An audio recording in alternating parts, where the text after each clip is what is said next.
안녕하세요. 오늘은 심실 유출로 빈맥, 영어로는 Outflow Tract VT라고 하는데요. 이것에 대해서 알아보겠습니다. 심실 빈맥은 심근경색과 같이 반은이 남아있는 자리에서 발생하는 경우가 흔합니다. 하지만 이런 구조적인 질환이 없이 심실 빈맥이 발생하는 경우가 있는데 이런 심실 빈맥을 특발성 심실 빈맥, Idiopathic VT라고 부릅니다. 대표적인 질환으로 심실 유출로 빈맥과 좌심실 섬유석 빈맥 이렇게 두 가지가 있는데 오늘은 심실 유출로 빈맥에 대해 알아보겠습니다. 심실 유출로 빈맥은 보통 우심실 유출로에서 발생하기 때문에 Right Ventricular Outflow Tract VT, RVOT VT라고 부릅니다.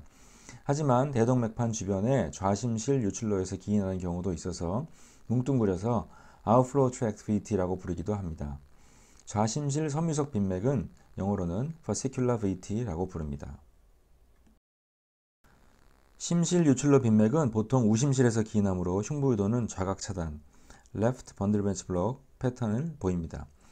또한 우심실 유출로는 심실의 가장 윗부분에 있기 때문에 하부 유도인 리드 2, 3, AVF에서는 QRS가 포지티브로 관찰됩니다. 이걸 아래쪽 방향을 향하기 때문에 Inferior Axis라고 부릅니다.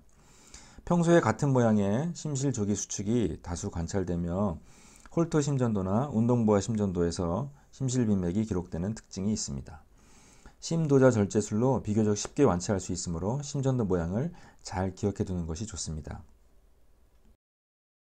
자, 이렇게 빠른 빈맥 심전도를 보면 누구나 당황하게 되는데요. 심실 유출로 빈맥은 구조적인 심장 질환이 없기 때문에 맥박이 이렇게 빨라도 혈압은 유지되는 경우가 많고 환자도 가슴이 두근거린다는 증상만 이야기할 뿐 정신을 잃거나 심장마비가 오는 경우는 거의 없습니다. 우선 QRS는 넓고 RR은 규칙적입니다. VT를 가장 먼저 생각해야 되고요. VT 오리진을 알기 위해서는 QRS 모양이 양이냐 음이냐를 따져야 되는데 이렇게 빈맥이 빠르게 지속되면 그걸 알아보기도 쉽지 않죠. 그럴 때는 더 뾰족한 쪽을 기준으로 생각합니다. 여기서 V1을 보시면 자, 여기와 여기 어느 쪽이 더 뾰족한가요? 아래쪽이 더 뾰족하죠? 그래서 이걸 기준으로 V1은 네거티브인 겁니다. V5, 6를 볼까요? 보면 여기도 볼록, 여기도 볼록하면 어느 쪽이 더 기준이 되어야 될까요? 네, 여기서는 위쪽, 포지티브인 쪽이 아래쪽보다는 더 뾰족합니다. 따라서 이 더 뾰족한 쪽을 기준으로 해서 V5와 6는 포지티브라고 이제 생각을 합니다. 자, 그럼 리드 2와 리드 3 AVF도 같은 방식으로 보면 위쪽이 더 뾰족합니다. 따라서 지금까지 본 걸 종합해 보면 프리코디알 리드에서는 Left Bundle Branch Block 패턴이죠.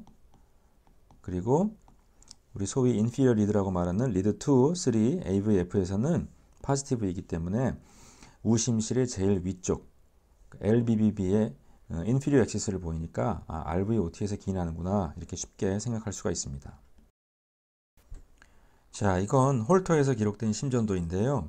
위쪽에 보시면 VPC가 이렇게 몇 개 그룹을 지어서 나오는 것 같더니 갑자기 여기부터는 빈맥이 주르륵 지나갑니다. 그리고 갑자기 또 터미네이션 되고요.